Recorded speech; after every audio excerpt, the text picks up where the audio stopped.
করবে। আর আজকে রাত্রের পরে কালকে যদি না বিধায়ককে ছাড়ে, ভাঙড়ের অবস্থান, ভাঙড়ের পরিস্থিতি কোন জায়গায় যাবে সেটা সোশ্যাল মিডিয়ার দ্বারা সারা বাংলার মানুষ সেটা দেখতে পাবে। ভাঙড়ের বিধায়ককে আটকে রেখেছে ভাঙড়ের মানুষ। শুধু এনারা তো মিডিয়ায় বললেন, আপনি খবর নিন, ভাঙড়ের মানুষ সেখানে আন্দোলন করা শুরু করে দিয়েছে। ভাঙড়ের জাত ধর্ম বর্ণ নির্বিশেষে সমস্ত স্তরের মানুষ বের করা তারা রাস্তায় নেমে পড়েছে। ভাঙড়ের বিধায়ককে আটকেছে, ভাঙড়ের মানুষ আন্দোলন করবেন, এটা ভাবছেন কীভাবে? যে পুলিশ আজকের নওশাদ সিদ্দিকীকে অ্যারেস্ট করেছে, আজকের তানার দলের একজন জেলার সভাপতি এই পুলিশদের বউদের, এই পুলিশদের মাদের চয়েস করে ডেকে নিতে চায়। এই পুলিশদেরকে নিয়ে আমরা গুন্ডাগিরি করেছি। পুলিশ যদি আজকে এলিগেশন আসে যে নওশাদ সিদ্দিকীর দল বলের মানুষরা পুলিশের উপর অত্যাচার করেছে, আমাদের আইনের উপর আস্থা রেখে এবং সংবিধানকে মান্যতা দিয়ে যে সাজা আমাদের দেবে আমরা গ্রহণ করতে রাজি। ওরা কেবলমাত্র ফুটেজ খাওয়ার জন্য এই ধরনের মন্তব্য করে। এরা স্টেজে এক কথা বলে, বাস্তবে রূপ দিতে পারে না। এরা বাংলায় স্পষ্ট হয়ে যাচ্ছে বলে আমরা মনে করছি। আপনাদের বিধায়ককে গ্রেফতার করে আজকে ডাল রুটি খাওয়াবে জেলে, কি বলবেন? দেখেন, আমরা ভাঙড়বাসী, আমরা 2021 সালে আমাদের বিধায়ককে নির্বাচিত করে আমরা পাঠিয়েছিলাম বিধানসভার অভ্যন্তরে। আমরা ভাঙড়ের কথা তিনি শুধু নয়, গোটা পশ্চিমবঙ্গের পিছিয়ে পড়া, লাঞ্ছিত, বঞ্চিত, অসহায়ের মানুষের কণ্ঠস্বর হয়ে তিনি আছেন। আজকের বর্তমান পরিস্থিতি তার দাবি কী ছিল আগে মুখ্যমন্ত্রীকে ভাবা দরকার। তিনি যে এজেন্ডার উপরে যে ধর্ণামঞ্চ করেছিল, যে কেন্দ্রীয় সরকার 2025 সালে ওয়াকফ সংশোধনের নামে তারা ওয়াকফ সম্পত্তিগুলো নিজেদের অধীনে নিতে চাইছে, আজকের তার বিরুদ্ধে ধর্ণামঞ্চ করেছিল। বিশেষ করে আমরা জানি এ বাংলার অগণিত মায়ের সন্তানরা তারা নিজের রাজ্যে কাজ না পেয়ে তারা ভিন্ন রাজ্যে কর্মরত হয়েছে। সেই বাঙালিদের উপর নির্মম অত্যাচার হচ্ছে, তাদের যাতে সুরক্ষিত রাখা যায় তার দাবিতে আজকের ধর্ণামঞ্চ করা হয়েছিল। আরও একটি বিশেষ করে এসআইয়ের নাম করে যে বাংলা সহ গোটা ভারতবর্ষের মানুষের মধ্যে একটা আতঙ্ক ছড়িয়ে দিতে চাইছে কেন্দ্রীয় সরকার, তার বিরুদ্ধে প্রতিবাদ করার জন্য এই ধর্ণামঞ্চ নওশাদ সিদ্দিকী করতে চেয়েছিল। কিন্তু এটা কেন্দ্রীয় সরকারের যে বিরোধী করার জন্য, আমার রাজ্যে প্রতিবাদ করার জন্য তানারই দলের এপিটোপিট বিজেপি আর তৃণমূলের দরদি মমতা বন্দ্যোপাধ্যায়, যিনি বাংলার অভিভাবিকা রূপে তিনি মসনদটা দখল করে রেখেছে, তিনি কি করলেন? তানারে পুলিশ দিয়ে নওশাদ সিদ্দিকীকে টানা হেঁচড়া করে এক কথায় মারধর করে গাড়িতে তুলেছে।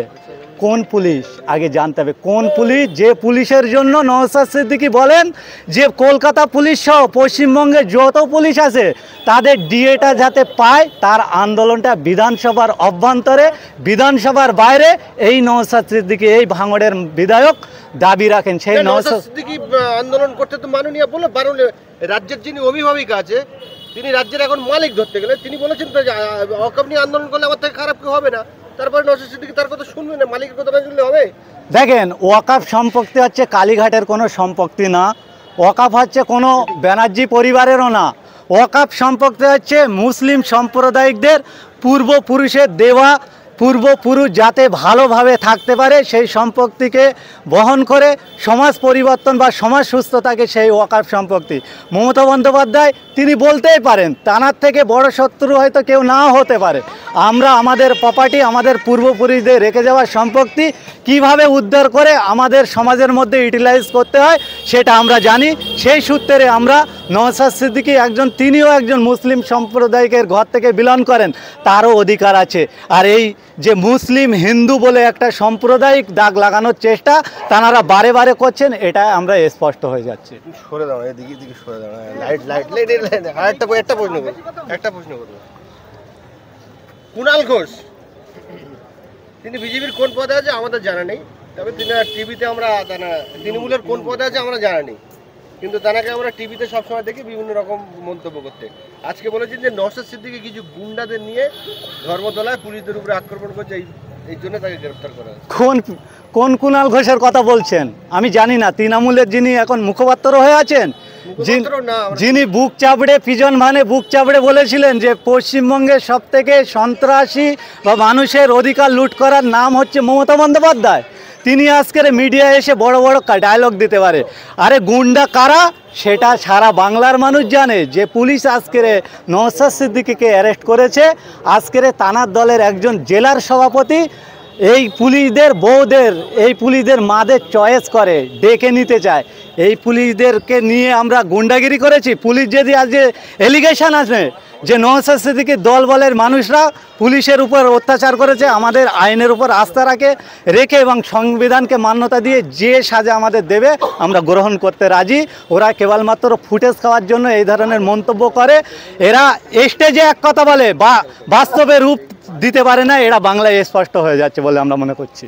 আপনাদের একজন নেতা বললেন যে জেলায় জেলায় বিভিন্ন জায়গায় গিয়ে আন্দোলন করবেন এর প্রতিবাদে, ভাঙড়ে কি হবে? অবশ্যই হবে। ভাঙড়ের বিধায়ককে আটকে রেখেছে ভাঙড়ের মানুষ। শুধু এনারা তো মিডিয়ায় বললেন, আপনি খবর নিন, ভাঙড়ের মানুষ সেখানে আন্দোলন করা শুরু করে দিয়েছে। ভাঙড়ের জাত ধর্ম বর্ণ নির্বিশেষে সমস্ত স্তরের মানুষ বের করা, তারা রাস্তায় নেমে পড়েছে। ভাঙড়ের বিধায়ককে আটকেছে, ভাঙড়ের মানুষ আন্দোলন করবেন, এটা ভাবছেন কীভাবে?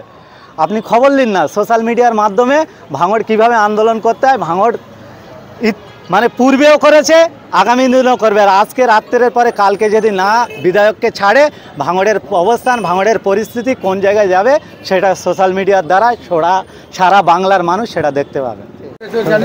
আক্রান্ত ব্যক্তিকে থানায় বসিয়ে রেখেছেন, এখনো পর্যন্ত অ্যারেস্ট মেমো দেননি। পুলিশ কি আটক বা গ্রেফতার? না, এখনো পর্যন্ত অ্যারেস্ট মেমো যেহেতু দেননি, সেহেতু সে কথা বলা যায় না। কি করবেন সেটা পুলিশ ঠিক করতে হবে।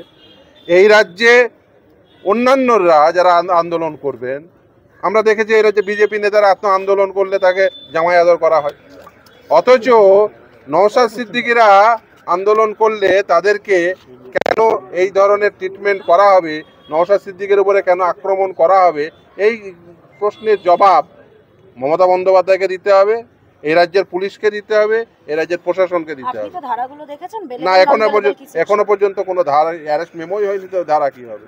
মানে দেখুন, এখনো পর্যন্ত কি তারা অ্যারেস্ট করেছেন, নাকি ডিটেন করেছেন, নাকি এই থানায় এনে বসিয়ে রেখেছেন? এইভাবে তো আর থানায় এনে বসিয়ে রাখা যায় না।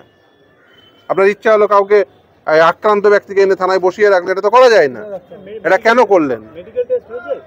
মেডিকেল নিয়ে যাওয়া হয়েছিল, আমাকে যা জানালো, এবং কয়েকজনের ওই মেডিকেল রিপোর্টও দিয়েছে। যাই হোক না কেন, কিন্তু সেটা মানে কেন আক্রান্ত হতে হবে?